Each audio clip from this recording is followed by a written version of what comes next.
अस्सलामुअलैकुम स्टूडेंट्स। आज I hope कि आप सब लोग ठीक होंगे। चलें स्टार्ट करते हैं आज का हमारा लेक्चर। लास्ट जो लेक्चर था उसमें मैंने आपको प्राइमरी टेंस और सेकेंडरी टेंस जो थे ना, टेंसेस को डिवाइड करके टू टाइप्स में मैंने डिवाइड किया था, प्राइमरी और सेकेंडरी टेंस में। तो प्राइमरी टेंस में हमारे पास्ट, प्रेजेंट, पास्ट और फ्यूचर, और सेकेंडरी टेंस में इंडेफिनिट, कॉन्टिन्यूस, परफेक्ट और परफेक्ट कॉन्टिन्यूस, इन सबकी पहचान उर्दू में कैसे करनी है वो भी आपको बता चुकी हूँ। आज मैं आपको ये बताऊंगी कि इन दोनों को मिला के जो हमारे जो 12 टेंसेस बनते हैं ना, वो किस तरह बनते हैं। मतलब कि प्राइमरी टेंस और सेकेंडरी टेंस को बेसिकली हमारे पास जो टेंसेस होते हैं ना, वो ये 12 टेंसेस होते हैं। इन्हीं को हमने बनाना होता है इंग्लिश में।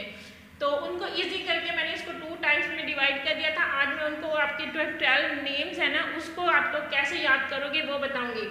जब आपको ये प्राइमरी टेंस के नेम और सेकेंडरी टेंस के नेम, ये दोनों टाइप्स के नेम याद हो जाएंगे ना, इनको आपने इन 12 में किस तरह करना है। आपने सबसे पहले जो हमारे प्राइमरी टेंस है ना, प्रेजेंट, पास्ट और फ्यूचर, उनको अब इन तीनों को ना आप सेकेंडरी टेंस का जो फर्स्ट है ना इंडेफिनिट, आपने इन तीनों को पहले इन तीनों के इसके साथ इंडेफिनिट के साथ लगा देना। जैसे प्रेजेंट इंडेफिनिट, पास्ट इंडेफिनिट और फ्यूचर इंडेफिनिट। तो इंडेफिनिट के साथ जब आप तीनों को लगाओगे ना, तो 3 टेंस आपके ये बन जाने हैं, प्रेजेंट इंडेफिनिट, पास्ट इंडेफिनिट और फ्यूचर इंडेफिनिट। 3 ये हो गए। इसी तरह इन तीनों को आपने कॉन्टिन्यूस के साथ लगाना है, प्रेजेंट कॉन्टिन्यूस, पास्ट कॉन्टिन्यूस और फ्यूचर कॉन्टिन्यूस। इसी तरह फिर इन तीनों को आपने परफेक्ट के साथ, ये जो सेकेंडरी टेंस का जो थर्ड है परफेक्ट, उन परफेक्ट के साथ लगाओगे, प्रेजेंट परफेक्ट, पास्ट परफेक्ट और फ्यूचर परफेक्ट। इसी तरह फिर इसको, इन तीनों को आपने परफेक्ट कॉन्टिन्यूस के साथ, present perfect continuous, past perfect continuous और फ्यूचर परफेक्ट कॉन्टिन्यूस। तो जब आप ये लगा लोगे तो इसके बाद आपके ये जो 12 नेम है ना, वो कंप्लीट हो जाएंगे। और इन्हीं 12 नेम को ना आपने, जो आपके उर्दू के सेंटेंसेस होते हैं ना, जो आपको सेंटेंस, एक जुमला उर्दू में गिवन होता है, इन्हीं 12 में से वो एक होता है और उसी को आपने इंग्लिश में जो है ना वो कन्वर्ट करना होता है इंग्लिश में, इन 12 में से। तो इन 12 के आपको नेम याद होने चाहिए, इन 12 के नेम याद करने आपने, और इनकी उर्दू में पहचान कैसे करनी होती है वो भी मैंने आपको बता चुकी हूँ। तो इन 12 में सबसे पहले जो हम लोग करेंगे ना, वो फर्स्ट ये वाले इंडेफिनिट के सेंटेंस करेंगे हम लोग, प्रेजेंट इंडेफिनिट, पास्ट इंडेफिनिट और फ्यूचर इंडेफिनिट। यानी कि इनको आपने उर्दू में इन तीनों की पहचान अलग अलग से कैसे करनी है, और इनको जो आपने इंग्लिश में जो है वो कन्वर्ट कैसे करोगे आप लोग। सबसे पहले हम ये इंडेफिनिट के सेंटेंसेस करेंगे। तो इंडेफिनिट की आपको उर्दू में पहचान करने के लिए मैंने फर्दर यहाँ पे जो है ना 5 सेंटेंसेस राइट किए हुए। मैं पहले भी उनको बता चुकी हूँ, लेकिन ये फर्दर मैंने ना 5 सेंटेंसेस यहाँ पे राइट कर दिए मैंने, ताकि आपको मैं अगेन जो है ना वो अगेन इन दोनों की पहचान करवाना सिखा दूँ। हमारा जो फर्स्ट यहाँ पे पहला सेंटेंस जो है, पहला जुमला है, मैं खत लिखता हूँ। अब ये आपने प्रेजेंट इंडेफिनिट, पास्ट इंडेफिनिट और फ्यूचर इंडेफिनिट, जस्ट ये इन 3 में से है जो ना, इन 3 में से करना है, बाकी जो है वो हम बाद में करेंगे। फर्स्ट हमारा ये 3 करना है, प्रेजेंट इंडेफिनिट, पास्ट इंडेफिनिट और फ्यूचर इंडेफिनिट। इन तीनों में से जो है ना, वो इन तीनों में से बताना है कि यहाँ पे ये सेंटेंस जो है ना वो इन इंडेफिनिट के कौन सा इंडेफिनिट है आपका। तो सबसे पहले है मैं खत लिखता हूँ। प्रेजेंट की क्या पहचान थी आपकी, है, हूँ या हैं। इस तरह के जो वर्ड्स आते हैं वो प्रेजेंट के, और इंडेफिनिट की ता, ती और ते। तो यहाँ पे आपका है मैं खत लिखता हूँ। सबसे पहले लास्ट में हूँ से आपको क्या पता चला कि ये किसका सेंटेंस है, प्रेजेंट का। और इसके सेकंड लास्ट वर्ड जो आपको बताया था कि आपने सेकेंडरी जो इंडेफिनिट, कॉन्टिन्यूस, परफेक्ट और परफेक्ट कॉन्टिन्यूस की पहचान है ना, वो अपने उर्दू का जो जुमला है ना उसके सेकंड वर्ड से, यानी कि जो सेकंड लास्ट वर्ड है ना उससे करोगे आप। लास्ट वर्ड से आप लोग प्रेजेंट, पास्ट और फ्यूचर की पहचान करोगे, और सेकंड लास्ट वर्ड से आप इंडेफिनिट, कॉन्टिन्यूस, परफेक्ट या फिर परफेक्ट कॉन्टिन्यूस, इन चारों में से कौन सा उसकी पहचान करोगे। लास्ट में क्योंकि हूँ है तो इसका मतलब ये प्रेजेंट का सेंटेंस है, और इसके सेकंड लास्ट वर्ड यानी ता है, तो ये क्या हुआ, प्रेजेंट इंडेफिनिट। यानी कि फर्स्ट सेंटेंस आपका किसका है, प्रेजेंट इंडेफिनिट। अब प्रेजेंट इंडेफिनिट को इंग्लिश में कैसे कन्वर्ट करेंगे वो मैं आपको बाद में बताऊंगी। सेकंड आपका सेंटेंस है वो स्कूल जाती थी। अब यहाँ पे थी, था, थी और थे, ये किसकी पहचान थी, पास्ट की। तो यहाँ पे आप क्या राइट करोगे, पास्ट। और लास्ट में ता, ती, थे और किसकी पहचान है, इंडेफिनिट की। हम लोग जस्ट पहले पहले जो है वो इंडेफिनिट करेंगे, कॉन्टिन्यूस परफेक्ट या परफेक्ट कॉन्टिन्यूस, इसको फिलहाल आपने नहीं करना।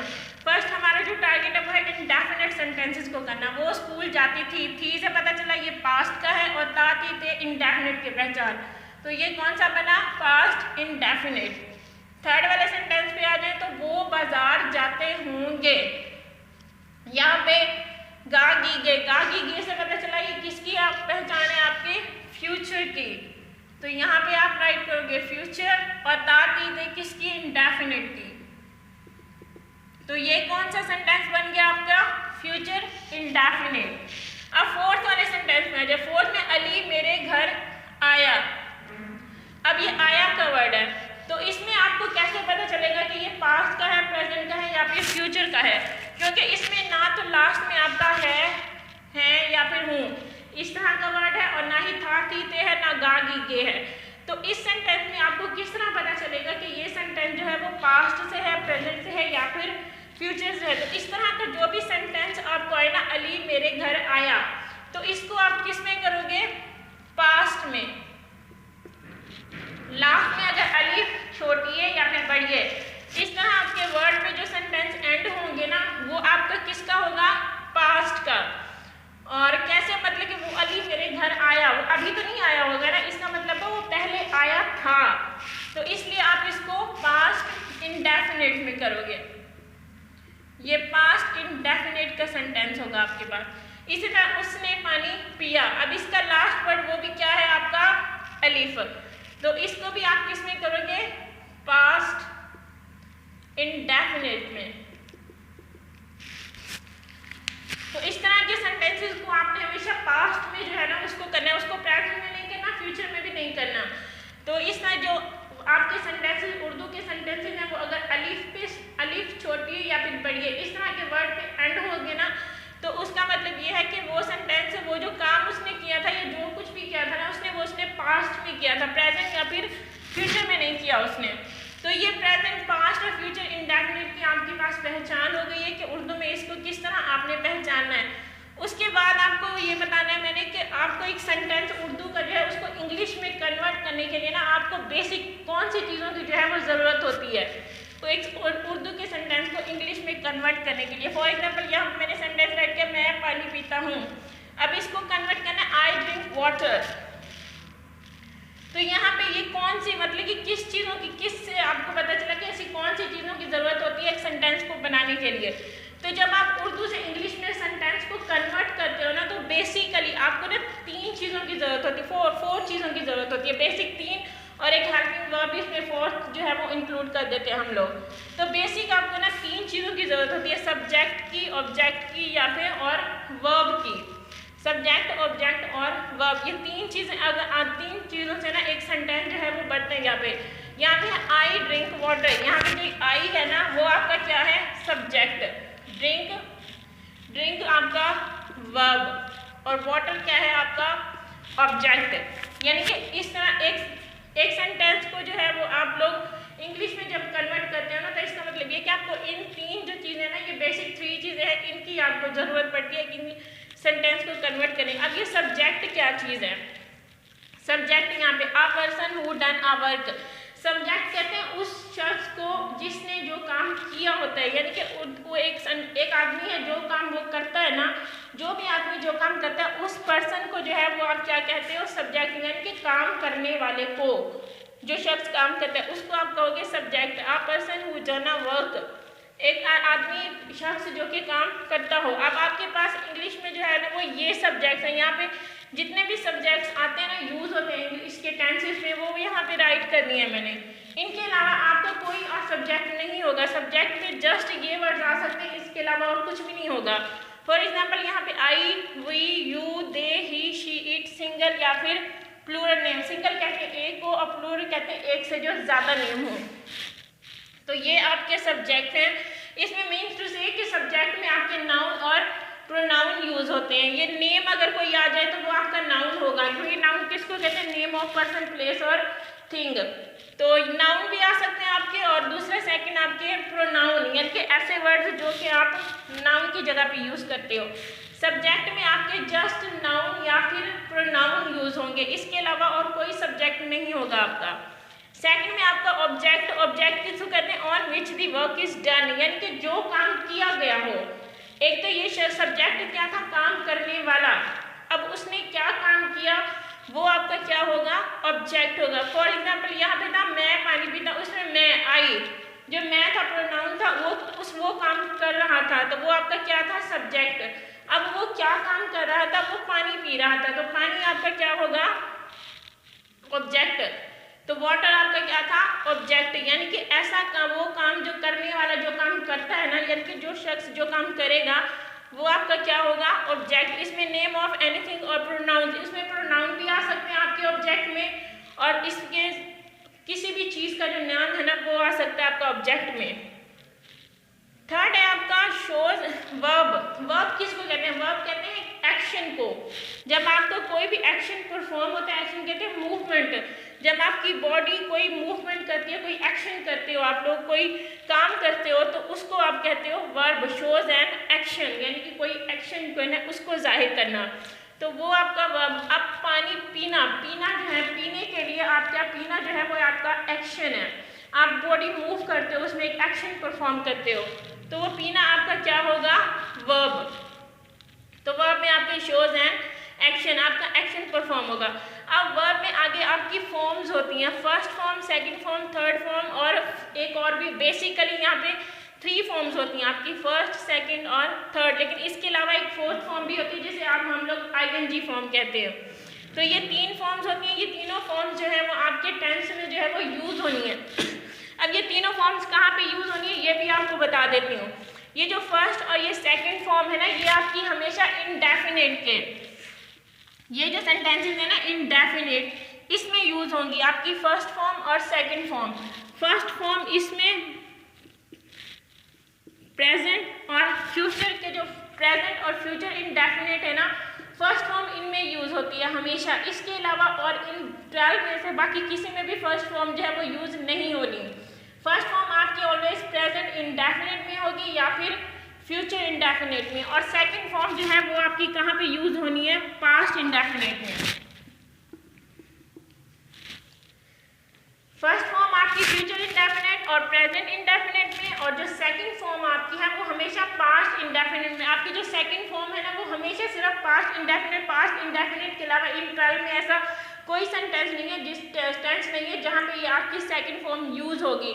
इन 12 में से सेकंड फॉर्म जस्ट एक ही टेंस में यूज़ होती है, और वो है पास्ट इंडेफिनिट का टेंस, और फर्स्ट फॉर्म 2 में यूज़ होनी है, एक है फ्यूचर इंडेफिनिट और एक है प्रेजेंट इंडेफिनिट। यानी कि आपके जो वर्ब की फॉर्म्स होगी ना, फर्स्ट और सेकंड, फर्स्ट 2 फॉर्म तो इंडेफिनिट के सेंटेंसेस में ही यूज़ होनी है।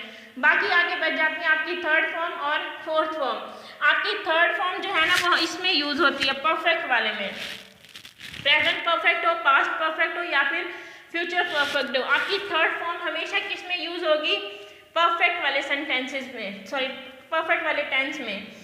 थर्ड फॉर्म इसमें आपकी लास्ट बच जाती है आईएनजी फॉर्म।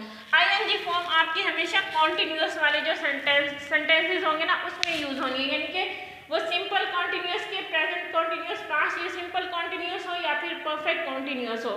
जहाँ पे भी कॉन्टिन्यूस का वर्ड आ जाएगा ना वहाँ पे आपकी कौन सी फॉर्म यूज़ होनी है, आईएनजी वाली form.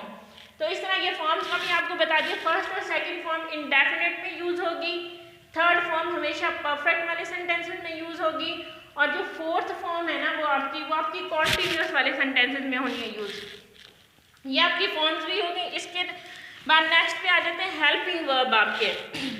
Help to recognize tense, जो हेल्पिंग वर्ब आपके यूज़ होते हैं ना एक टेंस में जो है ना, वो वर्ब जो होता है ना उसको, इनको टेंस को बताते हैं कि वो टेंस, वो एक्शन जो है ना वो कब परफॉर्म हुआ, वो पास्ट में हुआ था, प्रेजेंट में हुआ था या फिर फ्यूचर में परफॉर्म हुआ। उस चीज़ को पहचानने के लिए जो है ना वो आप ये वर्ब, हेल्पिंग वर्ब यूज़ करते हो। इसके नेम से ही जाहिर हो जाता है कि हेल्पिंग वर्ब, वर्ब आपका क्या था, एक्शन। एक्शन को हेल्प करते हैं, उसको पहचानने में जो है ना उसकी मदद करते हैं, हेल्प करते हैं कि वो एक्शन जो है ना वो कब परफॉर्म हुआ था। तो helping verb, help to recognize tense या फिर वर्ब, टेंस को या फिर वर्ब को पहचानने के लिए जो है ना वो हेल्पिंग हम यूज़ करते हैं। अब प्रेजेंट, पास्ट और फ्यूचर इन तीनों के हेल्पिंग वर्ब जो है यहाँ पे राइट कर दिए मैंने। प्रेजेंट के हेल्पिंग वर्ब कौन से हैं, do, does, is, am, are, has और हैव। ये जो वर्ब है ना, ये हेल्पिंग वर्ब्स आपके किसके हैं? प्रेजेंट के। पास्ट के हैं डिड, वॉज, वर और हैड। और फ्यूचर में आपके बेसिक जो हेल्पिंग वर्ब है वो विल और शैल, ये दो होंगे। इसके अलावा इसमें थोड़ी सी चेंजेस होती रहती है कॉन्टिन्यूस में, परफेक्ट में, लेकिन बेसिक आपकी सिर्फ दो ही हेल्पिंग वर्ब है, विल और शैल। अब यहाँ पे जो प्रेजेंट के हेल्पिंग वर्ब है इनको सीक्वेंस में राइट कर दिया मैंने। डू और डज आपके इंडेफिनिट में यूज होंगे, इज, एम, आर कॉन्टिन्यूस में यूज होंगे, और हैज और हैव आपके किसमें? परफेक्ट में यूज होंगे। और जो आपके हेल्पिंग वर्ब परफेक्ट में यूज होंगे वही आपके हेल्पिंग वर्ब आगे परफेक्ट कॉन्टिन्यूस में भी यूज होंगे।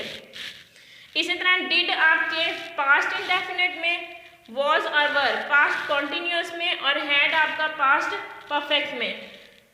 आगे नेक्स्ट फ्यूचर विल और शैल आपके तीनों में, ये बेसिक तीनों में यही यूज होनी है, लेकिन इसमें आगे थोड़ी सी बी और हैव लगा के ना हम लोग उसके कॉन्टिन्यूस के और परफेक्ट के जो है ना वो हेल्पिंग वर्ब बनाते हैं।